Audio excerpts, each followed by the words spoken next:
Hello everyone, welcome to our channel with a new story Reborn of a Pure Soul।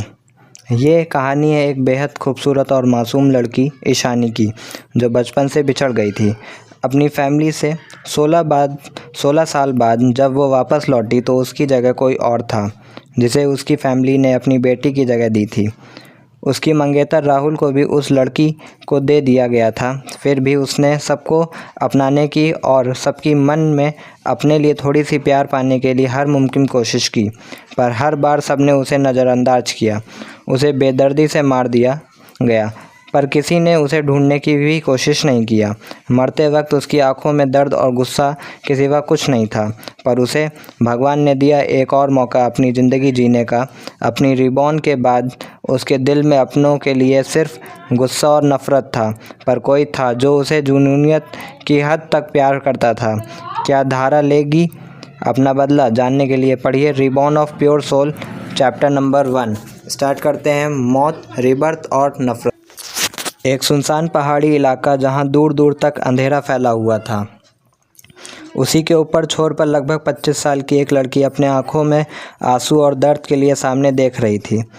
उसकी हाथ बंधे हुए थे, कपड़े फटे हुए थे, उसकी शरीर में कई जगह चोटों के निशान थे। उसके कुछ चोट बहुत गहरे थे, जिसमें से खून रिस रहा था। वो बस बिना कुछ कहे अपने सामने देख रही थी, जहाँ पर एक लड़की और उसके साथ 7-8 लड़के खड़े थे।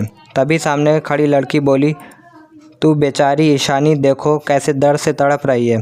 मुझे तो तुम्हें इसे देख कर बहुत बुरा लग रहा है। तुम कब से लापता हो, कोई भी तुम्हें एक बार ढूंढने की कोशिश भी नहीं की गई।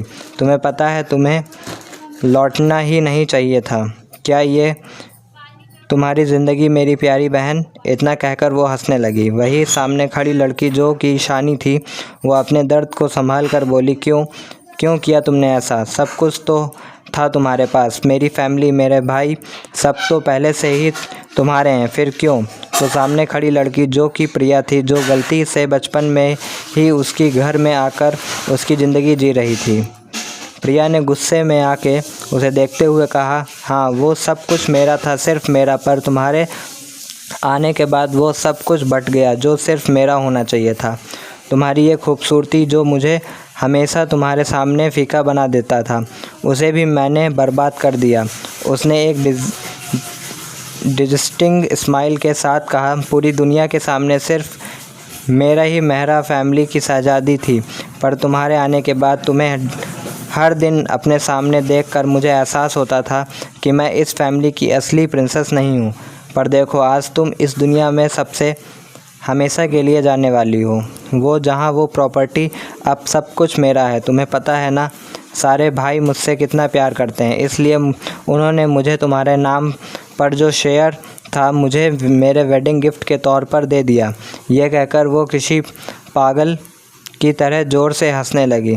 वही उसके पास खड़े लोग ईशानी को अपनी हवस भरी नज़रों से देख रहे थे। तभी प्रिया ने कहा, मुझे देर हो रही है, आखिरकार आज मेरी एंगेजमेंट है, वो भी राहुल के साथ।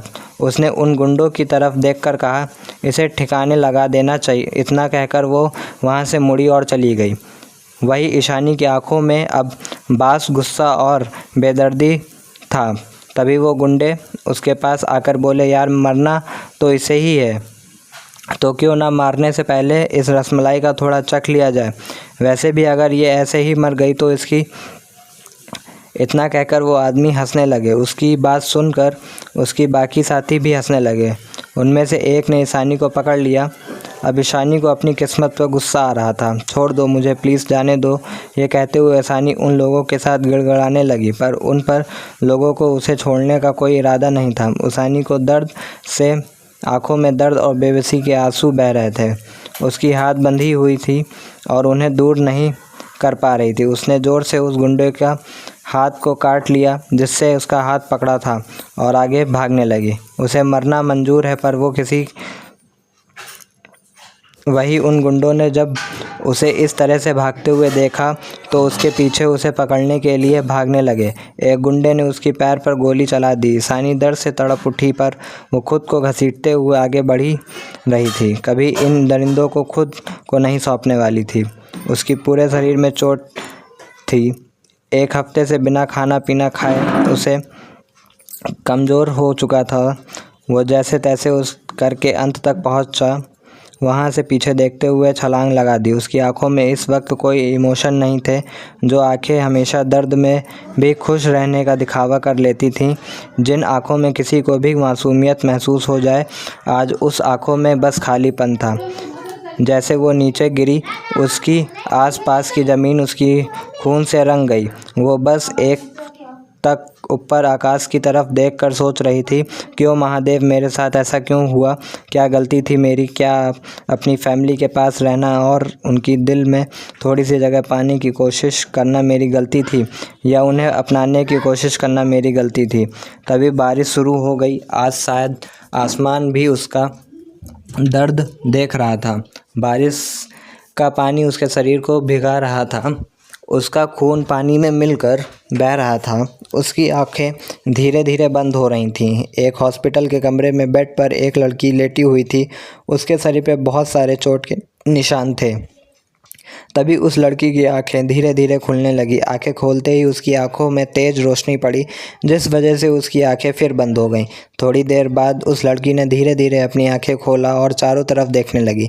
उसे थोड़ी देर बाद लगा ये समझने के लिए कि वो इस वक्त कहाँ है। जब वो समझ गई कि ये एक हॉस्पिटल है, तो वो चारों ओर देखने लगी। उसे समझ नहीं आ रहा था कि वो हॉस्पिटल कैसे आई। वो तो पहाड़ी से कूद गई थी, उससे यहाँ कौन लाया? क्या किसी ने उसे बचा लिया और उसे हॉस्पिटल में छोड़ दिया? यही सवाल इस वक्त उसके दिमाग में चल रहा था। वो धीरे धीरे उठी और वॉशरूम में चली गई। जब उसने वॉशरूम के मिरर में अपने शरीर को देखा तो वो हैरान हो गई।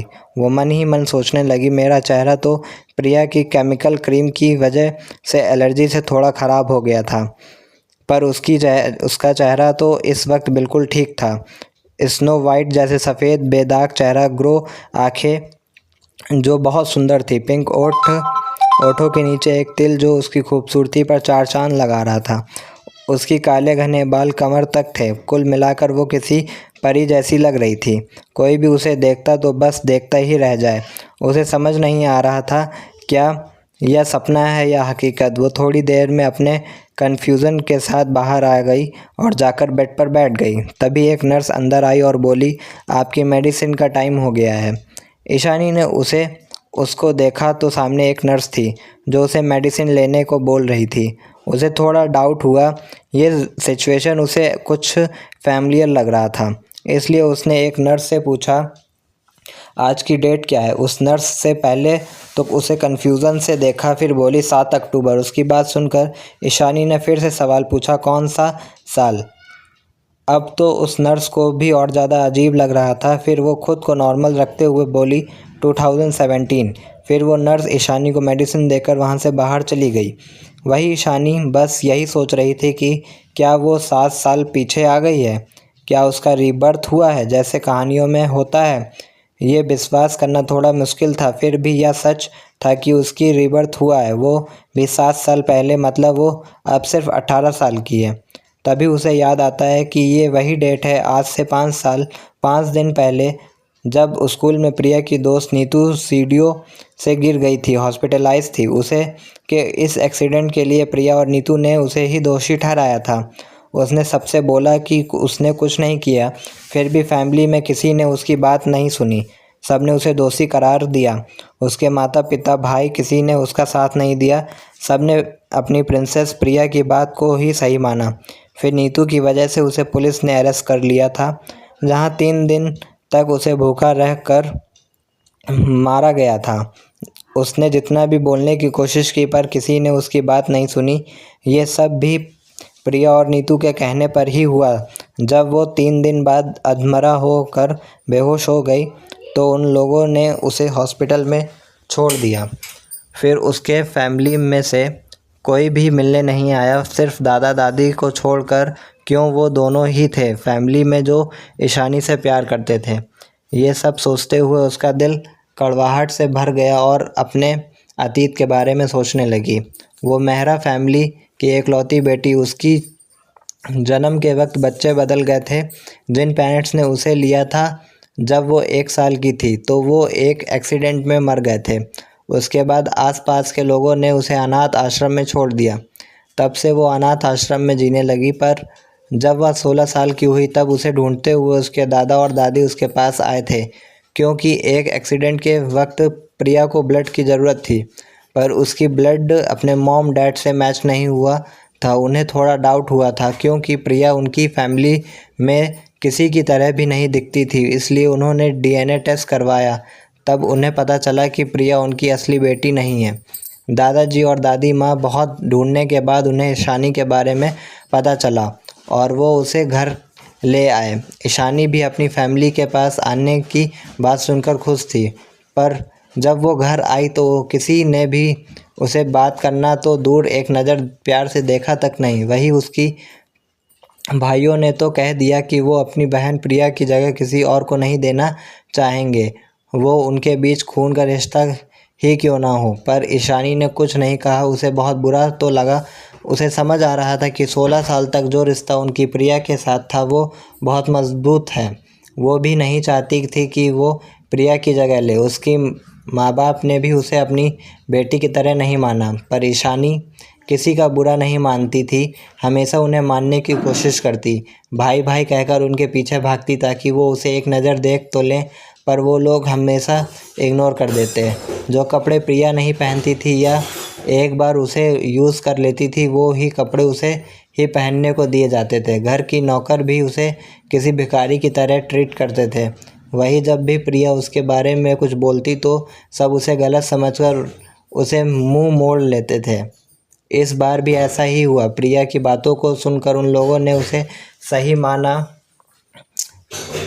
उसे मरने के लिए छोड़ दिया। पूरे 1.5 सालों से उसने क्या नहीं किया, फिर भी उन लोगों को दिल एक बार भी नहीं पिट के बाद ईशानी फिर से अपनी सच्चाई बताई थी। 7 सालों तक उसने उसकी मन को जीतने के लिए वो सब कुछ किया, पर किसी ने उसके तरफ एक नज़र देखा तक नहीं। मरते वक्त भी वह अकेली और बेबस थी। किसी ने उसे ढूंढने तक की भी कोशिश नहीं की। यह सब सोचते हुए उसकी ग्रो आँखों में नफ़रत उतर आई। उसकी आंखें इमोशनल और ख़तरनाक हो गईं। अब उसे अपनी उस सो कॉल्ड फैमिली के लिए सिर्फ नफ़रत महसूस हो रही थी। उसका दिल जैसे पत्थर जैसे कठोर हो। जानने के लिए बने रहिए सिर्फ और सिर्फ ऑफिशियल माइंड कैनवास स्टोरीज़ पर। Please like, comment, share and subscribe. Please comment में ज़रूर बताएं आप लोग को स्टोरी कैसी लगी, ताकि मैं इस स्टोरी को जारी रख सकूं। धन्यवाद। Stay healthy, stay connected. Thank you everyone.